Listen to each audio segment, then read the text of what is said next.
garage, just from working with the airport, what do you kind of gather from this, and what do you, I guess, think of what's been told about this project so far? Because of inclement weather and the soil involved in the area where we're building the parking garage, there have been delays in the project. Slight at this point while they're working to rectify some of the things that they have found when they began digging to place the foundations of the garage itself.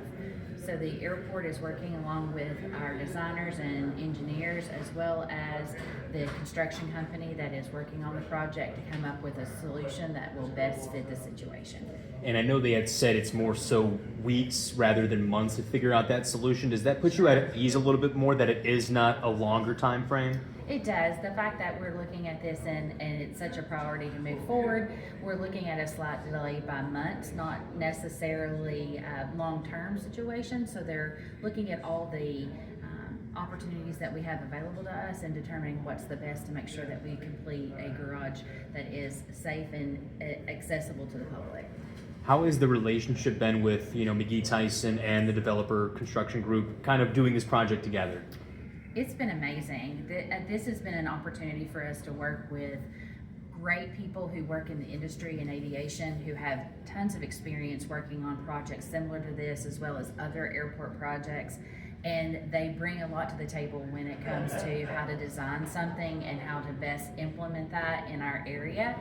The hiccup in this situation involves the soil of our community, where we find lots of rain, especially this time of year, creates water under the subsoil, as well as it creates pinnacle rock, which is rocks that are uneven and not something that you want to tie into, and that's all over East Tennessee. So this is something that we were expecting and anticipating, but necessarily not at this level, and are continuing to determine how to best move forward on the project. So just kind of piggybacking off that, you did prepare for this. It's just you're finding out it's a little bit more that you have to do moving forward. Yes, our engineering group, our architects and our consultants all worked with our construction company to do core drilling before we got started, and found these things, knew that they existed, but the weather this spring has created new opportunities for voids or loose soil, so that it makes it more difficult to put in the foundation and make it stabilized.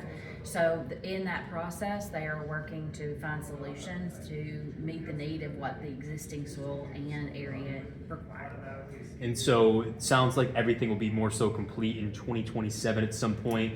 Will it kind of look like it does now, where you just see a lot of construction around, kind of maneuvering around to the other garages? The thing that you can count on in McGhee Tyson over the next few years is that things are going to change every time you come out here. Roadways, buildings, things, that signage you're going to find are all going to be different, and this is no different. The stuff that we talked about today in our workshop really impacts the schedule by a few weeks, not necessarily long term. So this is something we're working through as part of the project. Anything else? How much excitement is there to actually see them get above ground? We Is that can't the wait. anticipation point? Yeah, we can't wait to see this. We have such a high demand for parking at our airport that we really need this parking garage to come in and make sure that we can provide additional parking for the people who are traveling through our airport. We have so many new nonstop flights that passengers are really excited about. And as we continue to grow and are the fastest growing airport in the country, we need these spaces. So it's great to see things starting to come out of the ground.